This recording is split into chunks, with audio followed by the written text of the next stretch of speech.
Olá, pessoal do segundo ano. Então, a gente terminou, né, o modernismo na última aula. Vocês fizeram a primeira viagem de vocês aí sobre a terceira geração modernista, que a gente viu ali que foi de 45 até 1960.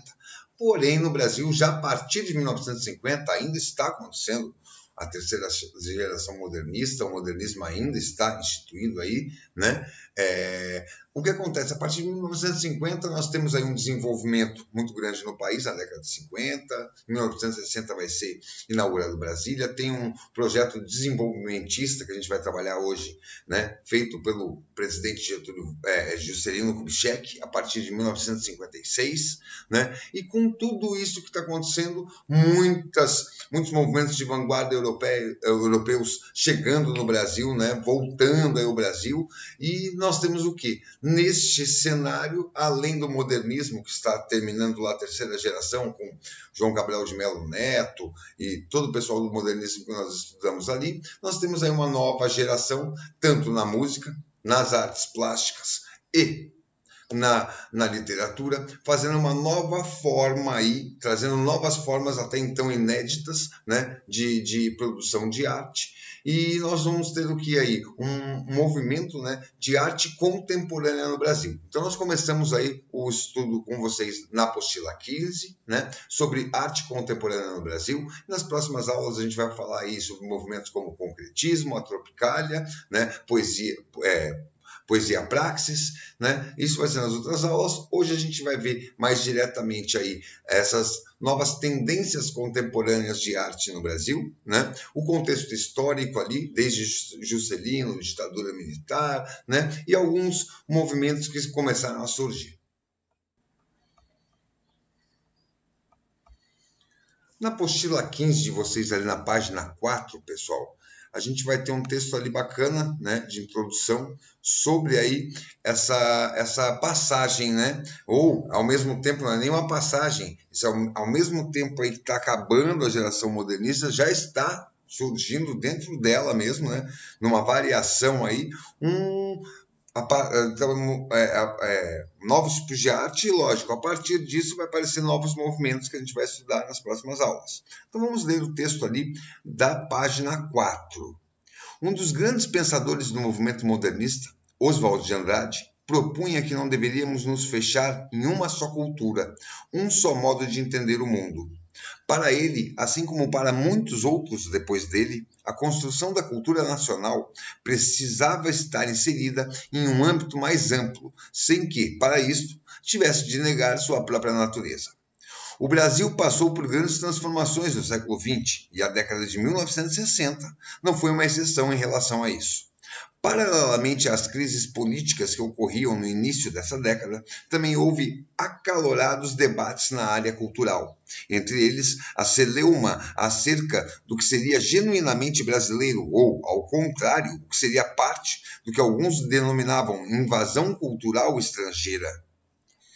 Duas forças antagônicas lutavam. De um lado, havia aqueles que defendiam a cultura genuinamente brasileira, rechaçando, qualquer contaminação exterior, o que culminou, por exemplo, em atitudes como a passeata contra a guitarra elétrica em 1967, por parte daqueles que se tornaram representantes da música popular brasileira, MPB tradicional.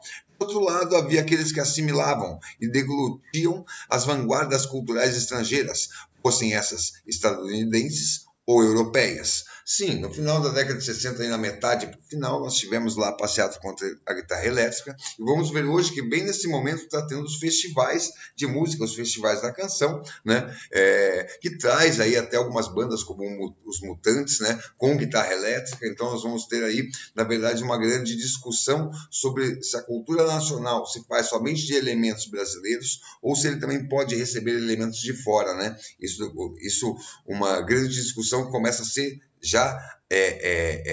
começa a aparecer no final da década de 50 ali com a Bossa Nova, quando a Bossa Nova tem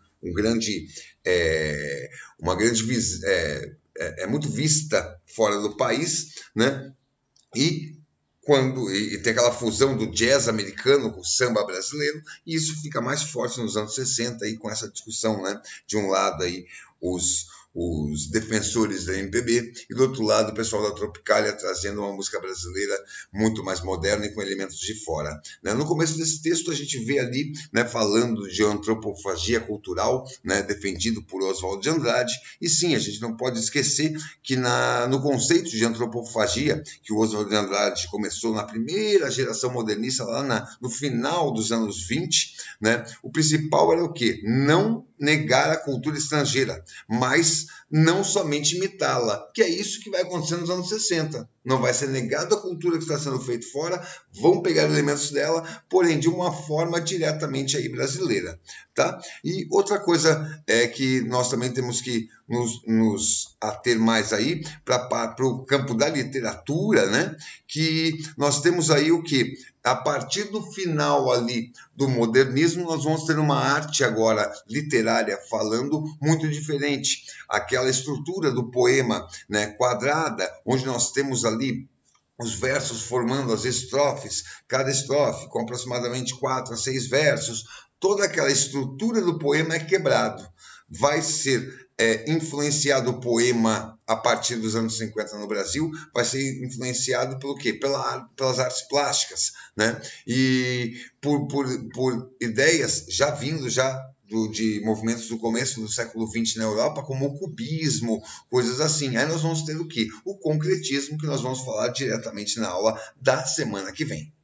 É muito importante a gente se atentar agora ao período histórico, né, que essa geração, a partir dos anos 50, pega aí. Nós temos um Brasil, a partir de 1950, o quê? Democrático e desenvolvimentista. Já nos últimos 4 anos de Getúlio Vargas, né, 50 a 54, nós já temos uma abertura direta aí para capital estrangeiro, montadoras, né, muitas montadoras chegando no Brasil. Aí nós temos, sim, com a morte de Getúlio, né, o período de transição. Em 56, eleição novamente, temos Juscelino Kubitschek aí como presidente do Brasil, e aí ele trouxe sim essa cultura, essa política desenvolvimentista para o Brasil. Ele ficou de 56 até 1961, tá, 5 anos.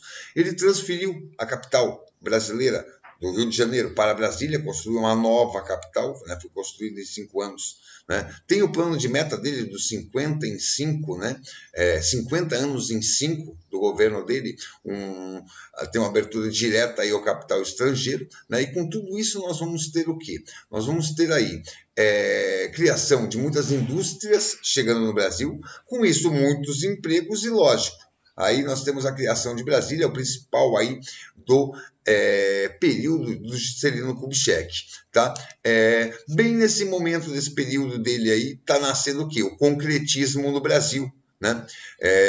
Nós temos aí, ao mesmo tempo, também uma vida cultural muito agitada no Brasil, né? Bossa nova na música, trazendo elementos do jazz americano com o samba brasileiro, né? De primeiro não aceito muito pela sociedade brasileira, mas muito aceito, né, em países da Europa, aí, principalmente nos Estados Unidos, né? E aí nós temos o quê?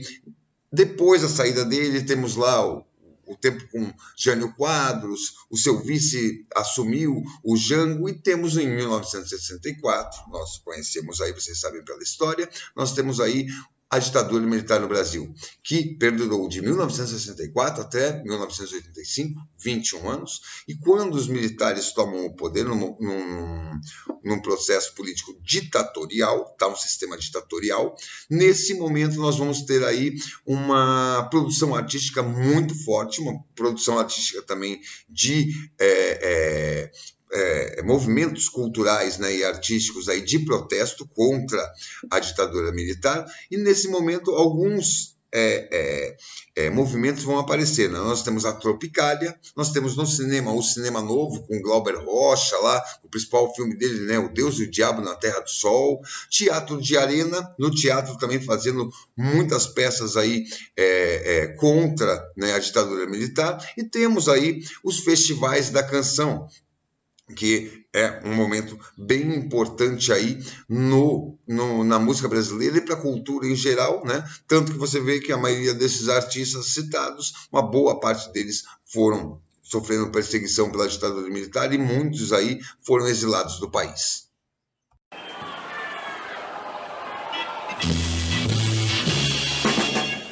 Caminhando contra o vento, sem lenço, sem documento. Eu me lembro de um ovo que passou no meu nariz. Tava morrendo de medo de cantar. Eu não vaiei, né? Mas não me incomodei que estivessem vaiando ali. Calma! Não, eu não canto debaixo do baile. Eu não faria isso hoje porque eu acho que eu teria que atirar um cavaquinho. Vocês ganharam! Você sabia que havia uma torcida organizada para vaiar você? Não, isso eu não sabia. Se soubesse, não tinha ido, eu acho. As pessoas apostavam. Eu me lembro de gente xingando na rua. Olha, aquele ponteio vai perder. Chico, boa noite para os telespectadores agora, porque você no palco não disse boa noite, assim. Ah, telespectadores? É. Os telespectadores... Eu fui lá cantar com o meu smoking e eles estavam lá todos fantasiados e tal. Então, é claro, eu fiquei com a cara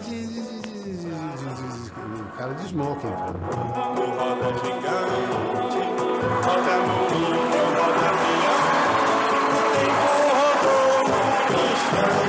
Parecia que eu estava realmente organizando o movimento, entendeu? A bobagem, brigar contra a guitarra elétrica é uma coisa idiota. A semana passada, no fim da semana, João resolveu não brigar. No domingo de tarde saiu apressado e não foi pra Ribeira jogar. O tropicalismo foi a fase agônica da minha vida musical. Quero seguir vivendo.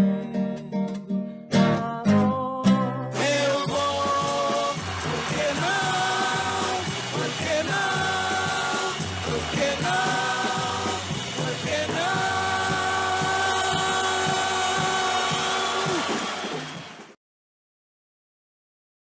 Na apostila 15 de vocês, pessoal, na página 6, tem um texto bem legal ali do Edgar Ribeiro do Amorim, né, sobre a história da TV brasileira. A gente tem que ver que nesse contexto que a gente está vendo aí, a televisão foi um dos principais aí,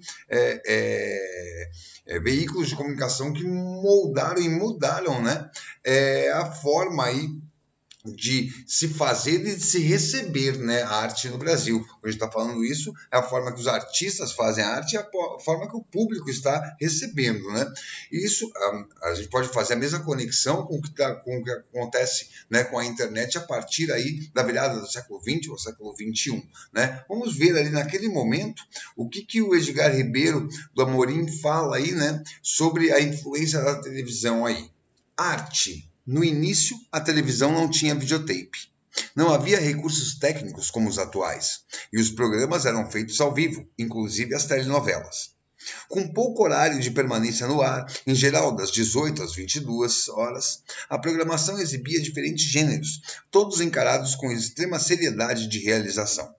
Um deles, o teleteatro, foi o mais significativo laboratório do surgimento de uma linguagem dramática televisiva. Importantes obras nacionais e estrangeiras eram exibidas, com excelentes níveis de adaptação e interpretação. Os cenários eram mais inventivos que ricos, e os figurinos eram trazidos pelos próprios atores, que adaptavam ou alugavam roupas para suas encenações.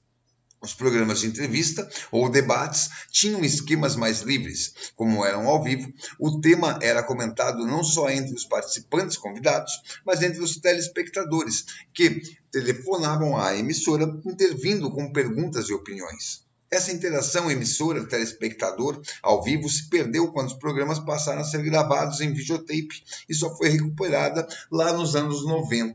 Tá? Então, o início da televisão, aqui eles estão falando do que a televisão não tinha ali o replay, né, o videotape, então você não era gravado os programas, eles eram ao vivo, né? Funcionava, a televisão, ela entrava na casa das pessoas aí aproximadamente das 18 horas às 22, né? Tá falando aí do teleteatro, que deu origem ao quê?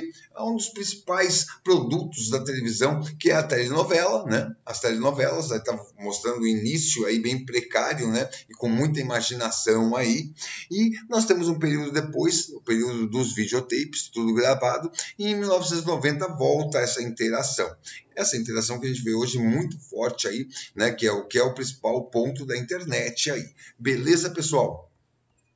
Então, hoje iniciamos aí os estudos, né? Entramos aí nessa arte contemporânea. A partir da semana que vem a gente foca mais, começa aí com a poesia, né? Com a poesia concreta, final dos anos 50. Depois a gente vai para o tropicalismo, mas tivemos aí esse panorama geral, panorama histórico muito importante para os nossos estudos da arte contemporânea no Brasil, pós aí os movimentos modernistas. Beleza? Então, uma ótima semana de estudo para vocês. Até a semana que vem. Valeu! Tchau!